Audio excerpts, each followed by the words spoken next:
All right, everyone, the triumphant return of the king, Donald Trump defiantly returning to Butler, Pennsylvania, where he was almost shot in the head, actually. And he won't be going alone. He's bringing the richest man in the world, Elon Musk, in tow. So talk about a dream team. You got Donald Trump, former president, presidential nominee for the Republican Party, and then the richest man in the world, who also happens to own the Mean Tweet platform, returning to Butler to say basically, fuck you, you're not going to stop us. This is a ballsy move. It's also optically very, very good. The optics of Trump, saying fight, fight, fight, were good enough to begin with. Now he's going back to fight, fight, fight as well. Imagine returning to a place where you were almost killed. That takes some degree of guts.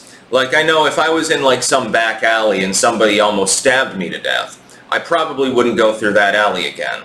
Just saying, I know my limitations. I would, take one look at it and get the shivers. I'd be like, I almost died there. I think I'll take the next alley. Then you get stabbed in the next alley too, and you realize it's just a bad neighborhood. Link in the description, archived of course. The Butler rally will probably be a fairly star-studded affair. People are definitely going to turn out in droves to see Trump and Elon Musk speak. I imagine that when you have the presidential front-runner / nominee, and he is the front-runner, match up the polling nationally right now with what it was like in 2016, there's about a 1.5 gap. Kamala's not doing nearly as well as the liberal media would have you believe that she's doing, for example. Then you have the world's richest man there. I imagine there will be plenty of private security as well. Probably they should be involved with the security perimeter because apparently the Secret Service is anemic in its response capabilities and keeps subleasing to DHS, which is not as maybe as trained as the Secret Service itself. I would double the security around that venue, especially considering, imagine that you're some crazy. You've been radicalized by the liberal legacy media and by Maxine Waters and all of these other morons to believe that Donald Trump is Hitler and Elon Musk is an enabling billionaire fascist. And, this is a venue where there's already been an assassination attempt. Well, what better way to get your name in the news now, isn't there? I would definitely have my own private security there if I were either Musk or Trump. I imagine that the messaging will in part be about political violence. There's going to be the topical issues, of course. They're going to talk about the border. Elon Musk has been weighing in on that a lot. The economy, because supposedly the economy is this great thing right now. Look at that September jobs report that'll necessarily be revised downwards, by the way. Includes a lot of migrant and seasonal labor. We've seen this shtick before. It's harvest season, everyone. Yeah, no wonder. The United States issued a bunch of temporary work visas to people. And they got jobs picking apples or whatever? No. Really? That's never happened before. It's that time of year. Moving on into autumn, of course. Well, now we're in autumn, but, at the time in September you're moving into it. Summer is ending. It's the harvest season. So necessarily you're going to have a spike in job growth. You get this in winter too, up north, the ski season. There's certainly Colorado, Aspen, and places like that. And so those numbers don't even tell the full story. With regards to job creation, you've also got a bunch of people taking out second jobs to buy groceries because of Biden inflation. I love how they say, well, inflation is lowering and it's pacing behind wage growth. Yeah, kind of, but the thing is, because of the sharp fall in wages and sharp rise in inflation, the year-over-year metric doesn't look so rosy now, does it? Now, Musk is probably going to be better at explaining this than Donald Trump. Trump will stick to do his general ideological talking points. Musk is more of a numbers man. He's got like that engineering mind, so maybe he can flesh it out in a way that people can understand. And he's also a very good public speaker. Now, Musk has his own proclivities, his own oddities. He's an eccentric man. He's sort of like a modern Great Gatsby. He certainly loves the women. And he likes his white tie affairs and things like that, and his top hats and shit like that. He's a success story. Trump can, by the way, use that to his advantage. Say, look, here's an example of a legal immigrant who came to the country, did what he was supposed to do, started up a bunch of businesses and shit, PayPal and so forth, and now he's the richest man in the world. And it was policies like mine that created the stratum upon which that foundation was laid. If you go with the Harris plan, the Harris-Biden sort of nonsense, you don't really get those success stories as much. They wither on the vine before they're, even a foot tall because the stratum is poor. The foundational basis upon which that economy is built does not favor entrepreneurs. It doesn't favor self-employment, pulling yourself up by the bootstraps. It doesn't represent success, not for the average person.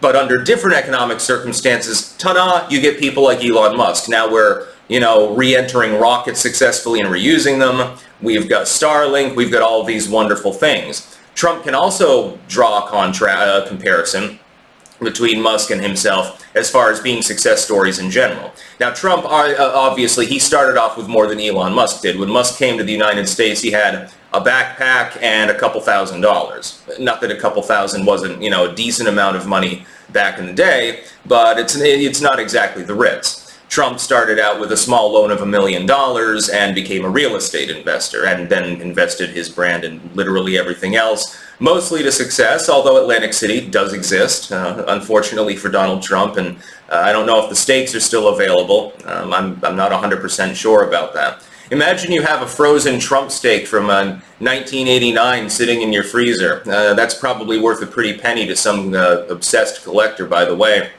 Going to Butler is optically probably the best thing that Trump could do for his candidacy, especially when he has Musk aboard. Now, of course, there's been a preemptive shot across the bow by the liberals against Elon Musk to label him a fascist, because he decided to promote more free speech on the platform that he bought. Somehow that's what fascism is. I was surprised. Over the last few years, I used to think fascism was goose-stepping through the streets and, burning up newspaper printing presses and stuff like that, throwing people in camps. Meanwhile, fascism now, it appears to have changed form. You've got a different kind of fascism now. It's promoting free speech and expression, and not trying to overtax people to the point where they're effectively government slaves. It's news to me. I didn't know that was what fascism was about, but, the liberals keep telling me that that's what it is. So I guess they're always right, at least in their own minds.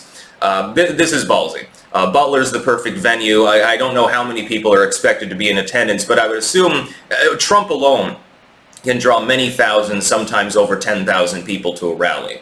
With Musk there as well, considering these are two of the most well-known people in the entire world, and I'm sure there'll be other guest speakers and shit too, some lead-ins, maybe a governor or something like that, it's probably going to be huge. It's probably going to be quite packed. Security will definitely have to be the enhanced just because the crowd will be larger, not even just because of the venue.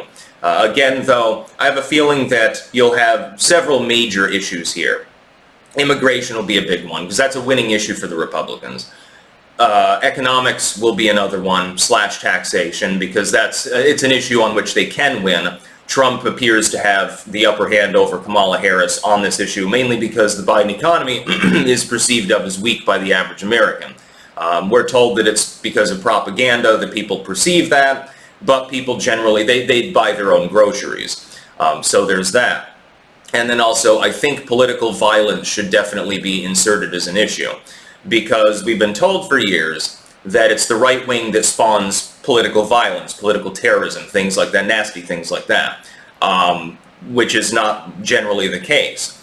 Trump can say, look, I was almost killed here, and then decry political violence and say, look, we're trying to be peaceful. All we're trying to do is go to the ballot box and restore order to an otherwise disorderly economy and border and diplomatic foreign policy positions.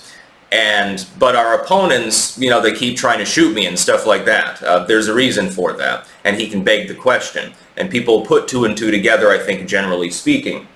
He should also take a big-ass banner of him, with the bloody ear raising his fist and flash it in the background. I think that would be probably an optical win as well, with the label "Fight, Fight, Fight" below it. So something like that. They should put that together literally right now and get it ready. Maybe they'll do that. Optically speaking, this gets an A+. Now, this is a perfect move. Now, you watch what'll happen. Instead of focusing on the overall optics and the enormous crowd and things like that, which will be a thing, What the legacy media will focus on instead is fact-checking Donald Trump. I noticed that they don't generally do this for Kamala Harris.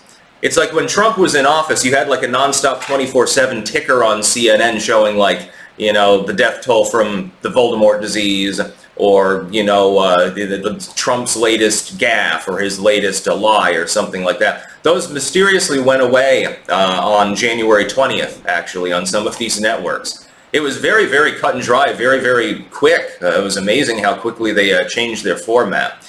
I think that Trump plus Elon is a dream team.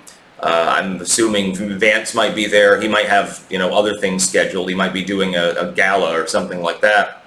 I think this outshines literally anything that Kamala Harris's campaign has put together. And the crowd size is likely to be among the largest that we've seen, actually, so far. Just for the novelty of being at a venue where a presidential candidate was almost killed, and he says, you know what, I'm just going to go back. I don't even give a shit. That's going to be something that draws people like moths to an open flame. Only they don't have to get burned this time, hopefully. Hopefully it goes off without a hitch. There's no more bullshit attempts on Trump's life, etc., etc. I think that he is in a very strong position to win the election. He's running 1.5 points of where he was in 2016, although there are more undecided voters this time around, admittedly. There is a never Trump, never Kamala cohort that probably won't vote.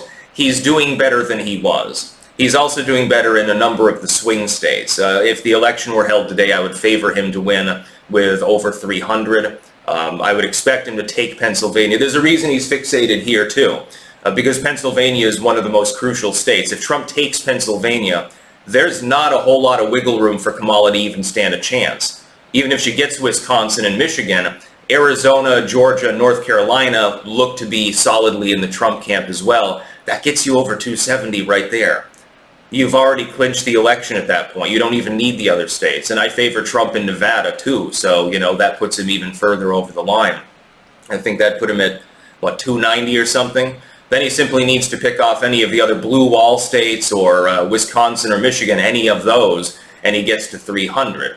Elon can help put him over the limit, by the way. And I think because of his good public speaking skills, his relatively innocuous personality, Elon Musk doesn't generally rub people the wrong way, the same way that Trump can with some independent voting blocks.